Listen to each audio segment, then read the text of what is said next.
TOA and Fit Body Boot Camp communities. What's up, everybody? Welcome back. Robert Linkle. Today is a special day. This is the 1 year anniversary of my dad, Richard Linkle, and his passing. He passed on May 17th, 2023. And we had a celebration of life for him a couple of months later up in Lake Tahoe. We had a beautiful time up there. It was an amazing day, great weekend, and we had all of our friends and family and everybody there to share with us. This is the picture we had made up for him that hangs in our gym here today, and we had an amazing time up there. There were definitely some really difficult times going through all this. This was maybe an hour or so before he had passed. Amanda and I were sitting with him and just having some time with him in his final moments. This was why I wanted to bring these pictures up and kind of showcase to you. These were the medications that my dad was taking towards the end. As ill as he was, with kidney failure, diabetes, anemic. He had sepsis, he had 2 broken hips, he had a whole slew, neuropathies, and a whole slew of health issues, and you could see all the pain meds that he had to take. He still participated in a weekly strength training program with me, and that's what I want to highlight through this video. Is I want to go through his pre-assessment and his post and show you the progress that he made and talk about the assessment and the screen and the training progressions that we did with him. As sick as he was, he still made fantastic improvements. So we're going to spend a little bit of time going through that.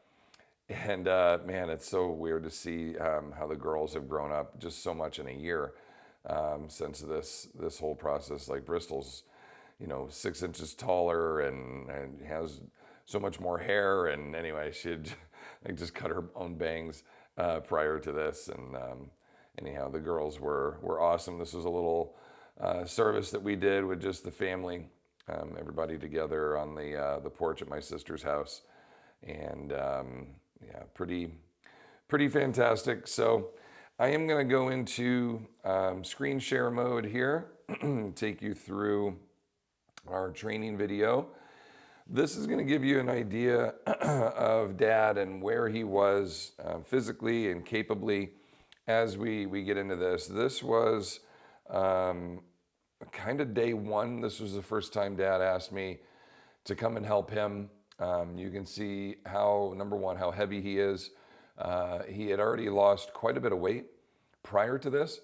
Going through the kidney failure and all that, it really actually helped regulate his eating. He was 330 pounds at one point. He's about 210 here, and he gets down to about 180 towards the end there. But really struggled just to get up and out of bed. This was in October of 2021, I believe. He had fallen and broken his hip. We had rehabbed him. He was in Florida at the time, moved to California, moved to Nevada City, was here for 3 days. He tripped on the porch, letting the dog out, and broke his other hip. And this was kind of the start of his downfall, I guess I could say. He obviously got quite a bit better prior to, but all these health ailments, they all just start to add up over the years. And so this was one of the first days that they had moved into their new halfplex. We were very concerned about him being able to navigate these stairs. So me being the pain in the ass that I am, insisted that he climb the stairs in certain techniques. So this is us working on this instead of him trying to go forward and straight down into the stairs. This is us practicing getting him up and down off the toilet. So I just put in, I was really excited about installing that handle. We had to install these handles here because he was not, super stable and super capable. Obviously getting up and down the stairs was our biggest concern. But, in and out of the shower, oh boy. In and out of the shower. The owners of the Halfplex were very cool about allowing us to install these handles so he and mom could get, in and out of the shower, up and down the stairs, up and down off the toilet, etc. So we were just making sure. I mean, I super secured these things in, and like they're not going anywhere. So even getting up and down, from the toilet there was going to be good. So we practiced a lot of these techniques. I was worried about him going face first or head over, going down the stairs. He was really unstable, so we needed this two-hand on the railing, sidestep kind of technique was our strategy in the beginning. And as he started to come to see me every week, you could see here, I mean, just the simplicities of getting up and down off the toilet. We always thought like, oh, we don't want to take it for granted, right? He couldn't really do this very well without that handle being there. He kept trying to reach. Yeah, we were talking about other trip hazards. These carpets are also big trip hazards. A lot of people fall on those. So he was reaching, trying to grab onto the sink, as we go through this. And we're like, you know what, Pop, let's just stick to using the handles. Let's make sure we're doing everything as right as we can. So once we kind of got him to the point where he had rehabbed his hip, we'd done a lot of the basics to make sure he was ready to roll. Brought him in here. This was January 2022, and his grip strength, not great. I mean, he was in the 50-pound range on his left hand, and then the 60-pound range on his right hand. He improved both of those quite a bit to 62 and 57, and then we reassessed him in January of 2023. That was about 4 months before he passed, and his scores were still pretty good. Grip strength went up on the right, down a little bit on his left, but he was having some issues with his hands there. His blood oxygen level was in the 96% range. It was at 99 on our reassessment. His beats per minute, I'm going to pause this for just a second. Beats per minute, he was in the high 70s when we started, in the low 60s when we were towards the end. And then his blood pressure, let's see, he was 103 over 60, 115 over 55 originally, then 103 over 60. So all of his numbers really improved quite a bit. When we look at the sit to stand progression here, we're doing sets of 5. And we start on this 20-inch box. It's actually the box I'm sitting on right now. So he does 5. I give him about a minute to rest. Remember, this is a untrained dad. He's getting leaner, right? And he's getting healthier, but and just walking. And we haven't really got deep into the strength training yet. So he does the 20-inch box. He's okay. We go to an 18-inch box. He can do okay here. There's really pretty minimal rocking, a little bit, but pretty minimal rocking. But even just 5 of these, you can see it really starts taking it out of him. We go down to a 16. Oh boy. Okay, now we're struggling. You can see a lot of work getting in here. He's got a lot of forward lean. He's doing it though. And this sit to stand, just kind of keep this. If you can take like a snapshot of this in your mind, just kind of keep this struggle in mind. He's at a 16-incher right here. The very last clip that you're going to see in this video is of him doing like a sub-parallel sit to stand and doing a bunch of them. You'll see, just kind of keep that in mind. Here's his timed up and go. We had 8.2, 7.7, and 7.3. And he did pretty good. I mean, our cutoff is 10 seconds. The average is 13.5, and that's your concern on, how well somebody can do this. But considering he was just coming off using a walker and a cane, I was pretty happy with that. When we gave him intention, I need you to carry this here. I need you to try to do this as quickly as you can. When we gave him intention, he performed better. When he just had to walk or go somewhere, he didn't perform as well. And I think that says something to the idea of, when people are given a purpose, and especially if they're carrying weight, that weight helps them activate more musculature. And so my dad's gait would improve drastically when he would carry load versus when he wasn't carrying load. And he goes, well, I just feel like I have to try harder because there's weight in my hands. And that's accurate. He had to recruit more musculature to help him carry. And so it showed, it showed in his gait progressions. And that's where I think the suitcase carry is probably one of the most beneficial lifts that you can do. Continuing the assessment here, we started with the chest pulls. Palms up, progressed from the orange to the red pretty quickly. We see a little instability there. But shoulder strength wise, not a lot of drift up and down, pretty good pull. We flip them around here. We get into our horizontal pushes. We start on the decline. Looks pretty good with that. Shoulders look good and comfortable. I'm watching this range of motion. I'm watching his face too, watching the mechanics in the shoulders, seeing if, we're seeing any wincing or catching, anything like that. All those look pretty good. Inclined angle, good. I'm going to back him up here. We're going to switch the grip. Then we've done a decline and an incline. I want to see what his overhead range looks like. And, this is unloaded. There's no weight in hand. But again, just like the carries, I want to give him something. I want to give his muscles something to work against. So just the tension of the band, pulling him back. It also pulls him up and back. So it assists in bringing him to the position that we want to see. And you can see that range with each one of those got a little bit better and better. So that's pretty solid overhead range considering, how weak he was in the shoulders. This is a 6-inch step. We're giving him a big, 1.5-inch band to assist him here, inch big band, green band to assist him in getting up and down. And definitely stronger on one leg than he was the other. His left leg looked a lot stronger than the right. We did have a little bit of a toe drop on his left foot. So getting up on these ramp steps, he would often catch his left toe right there. He would catch his toe on the lip. So that was something that we practiced and worked on. But I'll tell you, ramp training, if that's not something that you have practiced or worked with in the past, I don't know if there's a better tool. For people that can't quite do lunges or split squats yet, elevating the floor up to them and performing loaded and or just body weight gait steps like this have a tremendous return for creating independent strength on each leg. But basically by creating an incline, you're pushing them back, number one, where they came from. And you're bringing the floor up a little bit, so their ability to create range of motion is quite a bit greater because they're not going as deep as they would be if they were on the floor. So that is a pretty solid strategy using that ramp and something to consider with forward steps, drop steps, etc. You'll see Dad use it quite a bit more here in the training. This is the very last assessment we do. It says 30 seconds sit to stand test.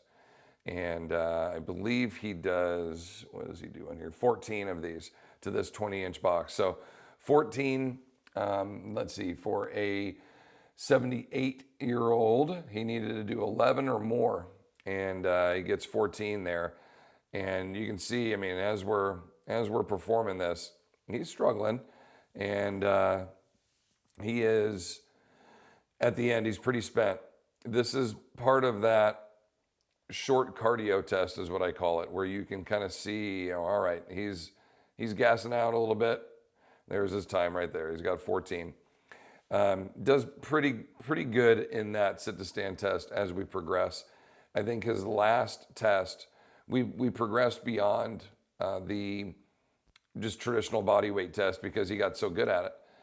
And he called himself Old Steel Legs. So this was his area of strength. He got really good at sit to stands, and you'll see why. Like, he is the model for our sit to stand progression.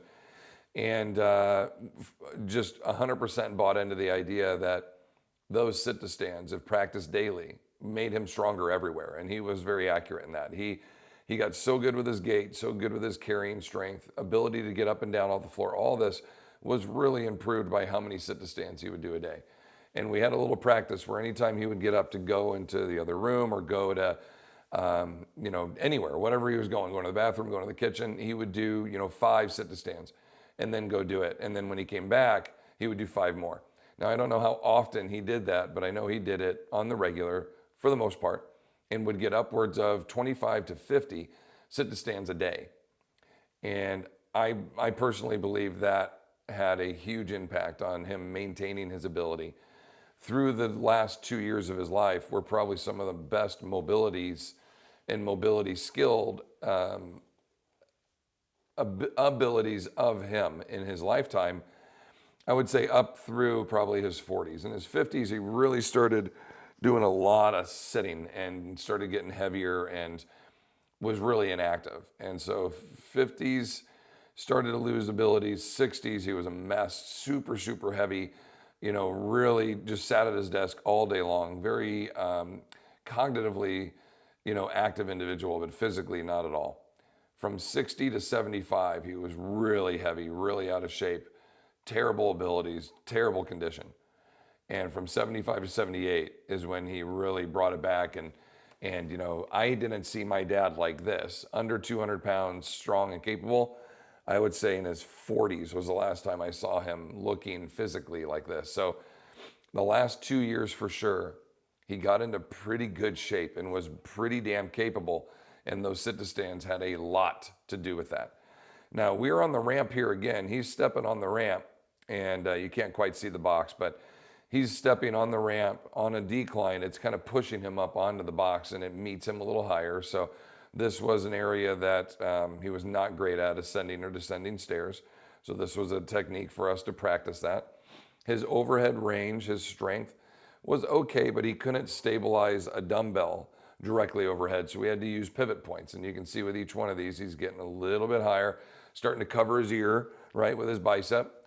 This was one of our sit to stand techniques. We would do 30 seconds and he would rest, and we would do another 30 seconds and he would rest, and we would kind of chip away at this. So as I was saying, he got really good at that sit to stand test to the point where he could do, 14, 15, 16 every time. So what we started to do was put a vest on him. And instead of asking him to do more, we just started to increase load. So we started putting heavier vest, and eventually got to a point with a 30-pound vest on, he could still equal his 14 or 15 reps. Upper body power training, seated position. We had to work on the hinge mechanic to get the sand bell, and then he would, chest pass and chuck these guys for distance. He loved these medleys. These were one of our favorites, and he would actually ask between the tank and the medleys, he would ask to do these. He enjoyed them so much. He saw the practical application of this, of, I got to pick up the groceries, put them up on the countertop, and then I got to go grab the next one and pick that one up, put it up on the countertop. And so I'm kind of overdoing the camera angle here a little bit. I don't mean to make anybody dizzy, but just so you can kind of see what the coach's job is here to be able to replace these. But he's getting up there onto, 40 inches or so. This is a dual pickup. Uneven load. So as we talk about often, groceries are on average 11 pounds. So it means your bags could be anywhere between 9 and 13 pounds, and they are rarely, if ever, even or equal in weight. So practicing picking up and putting down, this is great. The audio goes with this. He loved to scream. When I was a thrower, I would scream on my releases. So Dad found it fun to, anytime he got to throw anything, to give a big grunt and a battle cry. So he loved that. One of our favorite power exercises actually was doing that between the legs forward for distance, those tosses, and good way to get explosive through the hips. The hand-eye coordination, doing a little lacrosse ball work there, different angled pulls. You saw pushing the tank, having to overcome the bands and really lean into that, get into that big triple extension position. This you'll see progressed as well in our sit to stand. There were over 20, I think, or maybe 15 different variations of sit to stands that Dad did. And you'll see them all in the very last little bit of this as we go. Another overhead angle here, just a little side to side with the kettlebell. Dad got pretty good in his shoulders. So, all right, here's the final video sequence. You'll see this is him, that very first video I showed you. We're into high COVID times. So here's his test assessment down to the 18-inch box. You can see him working there. Now we've got a little sand roll on his neck, and we're working at 22 inches, so we're a little higher. Okay, and now we got a vest on. We got a 10-pound vest on him, working his grip strength a little bit too. And we're starting to get some uneven loads. Okay, still working at a 20-inch box. Uneven loads in there. Now we're down to an 18-inch box, so we're down a little lower. Okay, we see a little pause, a little giddy up in there. We've got the sandbag anchored down with the Encore, so he's got a little belt squat variation. Now we're holding this to traditional kettlebell down the middle. We're doing another belt squat variation, height change here a little bit as we go on that, load change. Mini band above the knee, so we're recruiting a little more abduction. Heavy sandbag, this is a replacement, take it, leave it. A little Tilly style. These are little half repeats. He's purposely doing this, just coming up halfway and going right back down. Those are like initial starters. Here's an alternating single arm sit to stand. having to replace the weight at the bottom, switch hands. Okay, again, another one with just a heavier but a higher implement. Switching hands here as we practice this, 18-inch box. And here's our last one. Look at that, sub-parallel. Look how deep he was getting in that. He was so proud of himself. That was Easter, and that was just, again, a couple of weeks before he passed.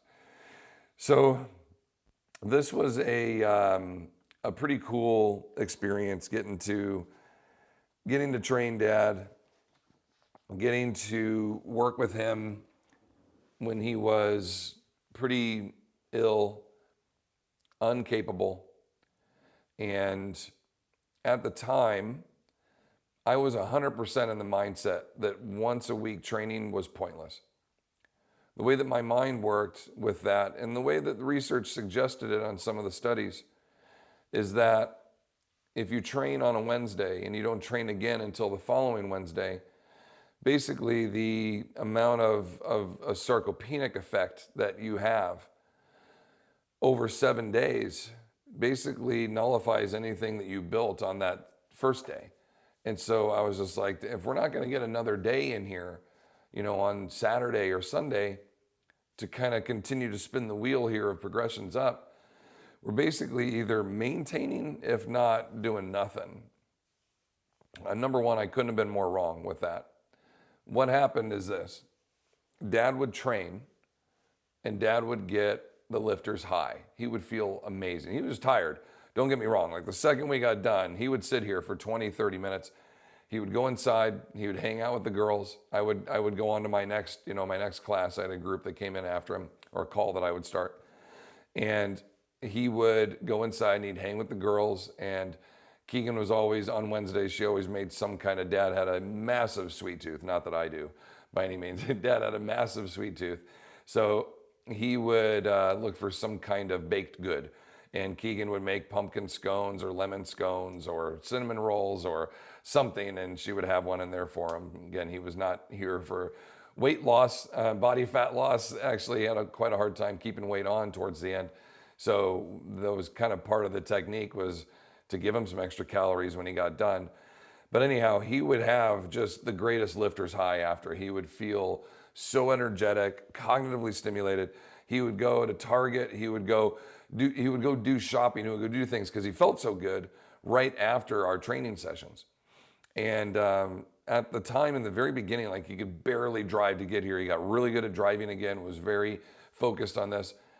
Dad started having some cognitive decline we saw around 74, 75, where he would get stuck. When he would talk to you, he'd have to close his eyes because he would get stuck looking at things, and it would pause his brain.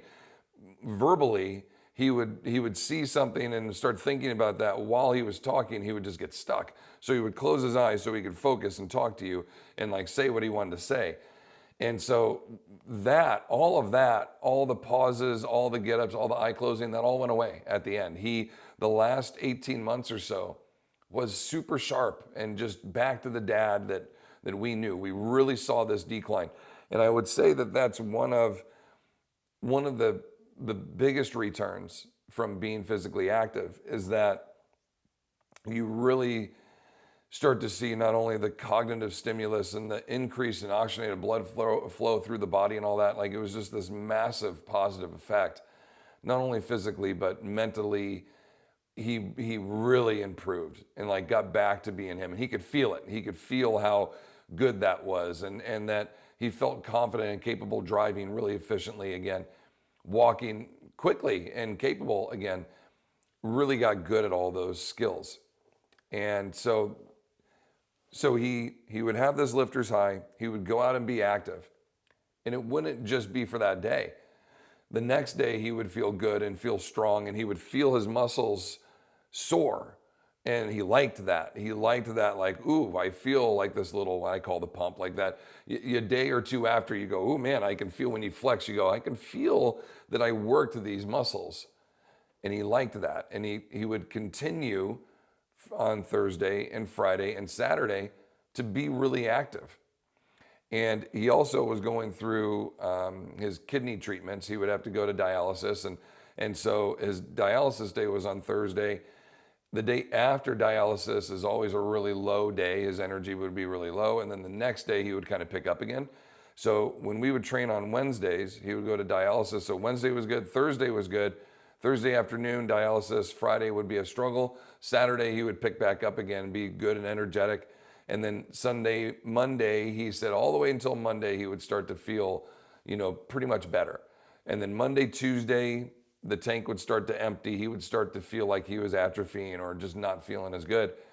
And then Wednesday would roll around again, and boom, we'd get right back, and we'd kind of spin the wheel again of like stimulating him up. So because he felt so good, basically for 3 or 4 days after his workouts, he would be really physically active. He would do a lot more, go out and be, amongst the world and do more. And this, they didn't have a garden, but he did, yard work, quote unquote. He would take out the trash. He would like ascend and descend those stairs. He was just way more active than just sitting like he was before. So because he was feeling stronger from our 1 day a week, doing his sit to stands on a regular basis, 5 at a time like that, again, he would get at least 25 of those a day, if not more on some good days. He would have these little bouts of energy that kind of went from day to day to day, and it was all initiated from that Wednesday workout, and he hated to miss. So if he had a doctor's appointment on a Wednesday, he'd come in on Friday. He was very adamant. I think in our 2 years of training, I think he missed maybe 1 or 2 weeks where we could not find, another day to get him in here. He did not want to miss because he saw how valuable the return was for him. And I think he also enjoyed, getting to spend an hour with me as I very much so did. I knew that I didn't have a ton of time left with him. I didn't think it was going to be that quick. I thought we were going to have a couple more years together. And knowing that, he was on the back nine, I guess you could say, use a golfing term, like the time was shorter than long. I really tried to make the most of every one of those hours. We had great conversations. We had true feelings shared. I really got to know my dad. And he and I were buds, man. We were tight from the get-go. From the very beginning, we were close. And I don't know if there was someone that brought more stability and love and support and clarity and direction and pride to my life than him. There's a reason why he was my best man, sharing that duties with my brother Chris, and just somebody that I could always count on and that I could always trust to be there to lend whatever was needed.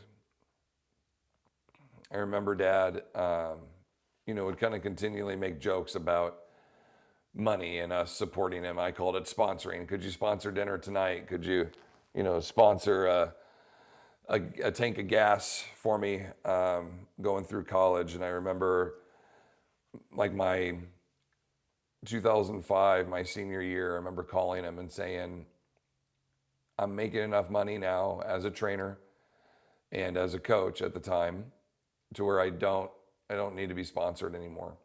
And he was so proud that I had worked to that point.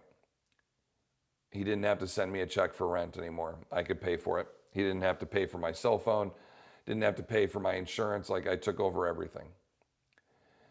And he was very proud and very happy. And I can honestly say I never took another penny from him. Not for that kind of thing. Like, he had plenty of times where he gave me some money or, whatever it was as a gift, and birthdays and that kind of stuff, different story. But in terms of like, I need to rely on my dad's finances for me to be able to survive, never took another penny from him. And I remember like one birthday, I kind of made a joke like, I'm going to pay you back for all the money that I borrowed in our sponsorship over the years in college and yada, yada.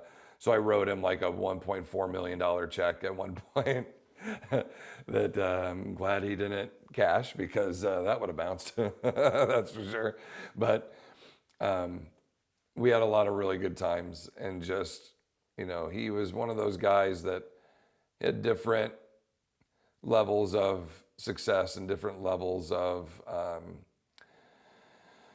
family and love in his life. Like he had highs, he had lows, he reinvented himself 3 times, if not more, picked himself up from financial lulls and built back to successes, and, you know, definitely made mistakes and made some bad decisions and some poor investments. And then he had some others that paid off huge and were really a feature of his hard work and how hard he pushed and his innovative mindset for marketing. It was just really cool to kind of reflect back on his life and all the great things that he did. And through that whole process was an exceptionally good father to me. I think my brother and my sister, got that later in their lives when Dad kind of figured out what it was to be a really good dad. And, I kind of got that right from the get-go. I can't remember anything really negative about Dad other than, a couple of things here and there. Wasn't great with time management or remembering when to pick us up. But all in all, man, such a good human being and person that I'm really proud to say was my dad that I knew. A person that I would, if I were not related to him, I would want to spend time around. And I'm learning now as I get older, that's a big thing. That we don't have a whole lot of time and we don't have a whole lot of effort in our life in the grand scheme of things. We're here for a really short time, and those times should be spent with people that hold you up to the light, that hold you up and build you up and help you on your path, and that you do that same thing for them. And that may just be a handful of people. If you're blessed, it's probably more. But I've got a handful of people like that. You saw them in many of these photos. And my wife is at the top of that list. Dad was right there. My sister's right there. Evan Osar, my buddy, right there. John Perry, right there. We've got amazing people in our lives, and don't want to take them for granted. Let those people know how much they mean to you, and live in every moment as best you can. 35 minutes here of us talking about this. Hope you get to learn a little bit. I just really wanted to do a tribute to my dad a year after his passing, highlight his success and the great things that he did and the progress that he made in this weight room with me, training 1 day a week, really helped build our Apex programs. It helped build a lot of the strategies that we implement today. And I would say more than half of our programming and our business models for working with people from wheelchairs to walkers to canes and beyond came from practices that I got to implement with Dad, trial and error, progress that we made there. And if it can work for him, it can work for anybody, because he, as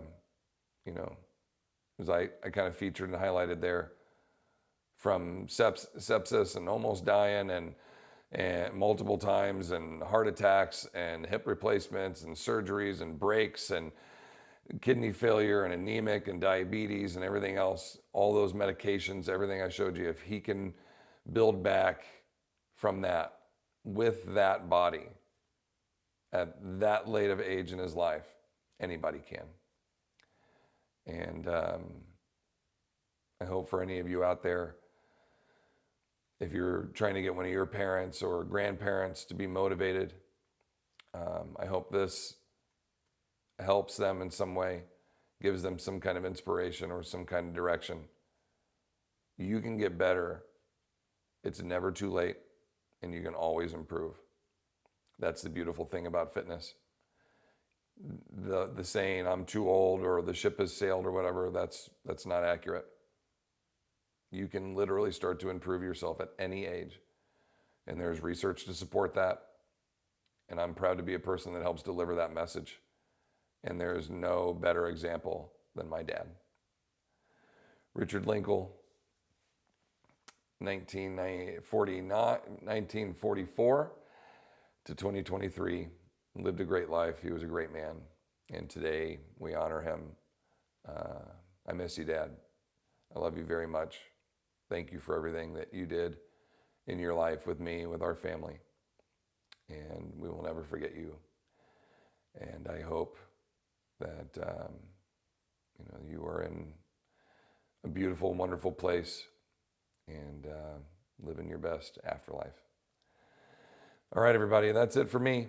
I hope you enjoyed this. Thank you for a little bit of a trip down memory lane. Also, thank you for going into some details here with me, and hopefully you got to learn a couple of things. And if not, if anything, you just got to see one of the better people in this world, and what a great effect, a positive effect he had on me as an individual, on my family, and on the trickle-down effect to all of our community members and everyone that is involved with TOA, and all the way over to Fit Body.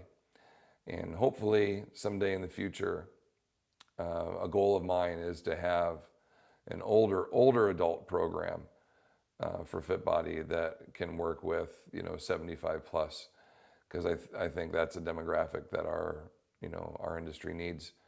And free weight training and our abilities in the gym, as long as people know how to do it, it's such a great return. So I hope that reaches all of you. Have a lovely day. I appreciate you all. Thank you for being a part of this. And as always, and in honor of my dad, please continue to fight your good fight against sarcopenia. Love you, everybody. Take care.